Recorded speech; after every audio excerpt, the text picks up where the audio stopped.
So this week's questions are around, doesn't my blank know about this? And the blanks are people that you normally think about when it comes to money. So the first in the series for this week, doesn't my CPA know about this strategy? And the short answer is no, they don't. And I can tell you just from my own proof, my dad's a CPA. When I started to do this, he was like, what in the hell are you doing? Which to me is kind of funny. But let's think about what an accountant actually does. They report what has happened in the past.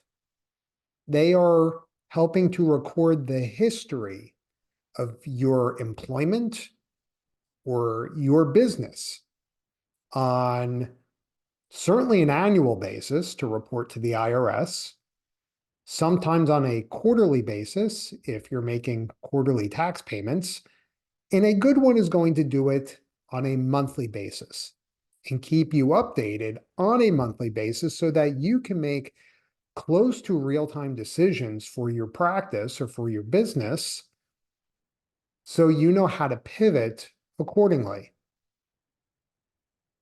But that has nothing to do with cash flow. And it was crystal clear when there was a friend of mine that's a small business owner, now a friend, because when the first time we sat down and I kind of explained what I did, he goes, I need for you to help me with something. I was like, I'll try. He goes, I was with my accountant and they said we made a profit of $300,000 this past year. And I'm looking at my bank account balance and I don't see 300 grand. Like, it's a lot less than that. Where did it go? And in 30 seconds, I was able to explain where it went. And he just sits there and he's just shaking his head. And he's like, I was yelling at my accountant for 30 minutes, asking where was the money? Why was this so easy for you to answer? And it's simple because we are speaking two different languages.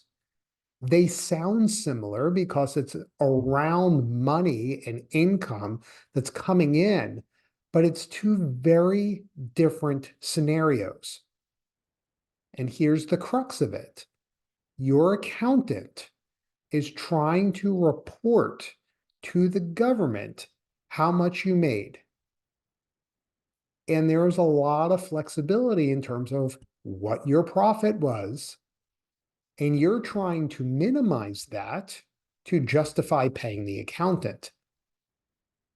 So they're doing stuff that is legal to minimize your actual profit or the profit you're showing to the government to minimize the amount of taxes you have to pay. But now you live in the real world and you have to pay people with the money that is flowing through the business. And so when there is this massive disconnect between what is my accountant saying I have and what is my bank account saying I have, now there's stress. And so I'm sitting here as an interpreter between the cash flow to the business versus the profit and loss statement that your accountant is creating for you.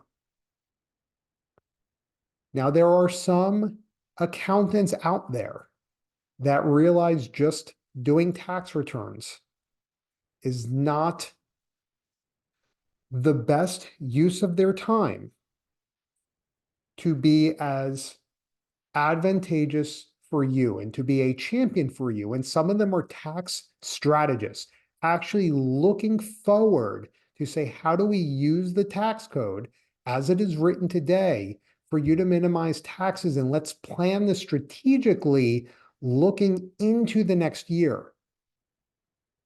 And that is still different from what we're doing because, yes, they are doing a fantastic service in trying to get you to pay as little tax as possible, sometimes zero in the right circumstances, legally, I got to say that. But legally, they can get you down to zero. But again, they're looking at this through the tax lens. I am looking at this from the real world lens of where did the money go? Where did it move to? And how do we make sure we have more of it staying inside the business that is then moving for our benefit?